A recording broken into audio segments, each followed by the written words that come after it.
Hello everybody. So in today's video, I'm going to be showing you how I make my favorite iced coffee. So for this coffee recipe, you're going to need some caramel drizzle. This is my favorite one. Of course, for an iced coffee recipe, you're going to need coffee, and this is my favorite one to use. You're also going to need some caramel syrup, some sort of milk. My favorite is oat milk, but you can use any kind. A mug to make the coffee in. Because I'm extra, I've bought these plastic cups and lids, but you can just make it in any cup. A paper straw, of course. I've chosen to use a mini whisk, a teaspoon for measuring the coffee, and some boiling water in a kettle. The first thing that I'm going to do is make the coffee so I can leave it to cool down to the side. I'm just taking a spoonful of the coffee and mixing it with about an inch or two of water in the bottom of the cup.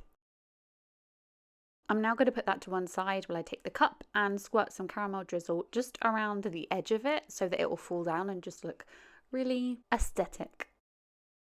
This is what it looked like so far. I wasn't 100% happy with it, so I did go in and add more drizzle. I forgot to say at the start that you're going to need ice for this, but it's kind of a given. It's a nice coffee, but I put 3 or 4 chunks of ice in before going in with my oat milk and filling it up to about this part in the cup.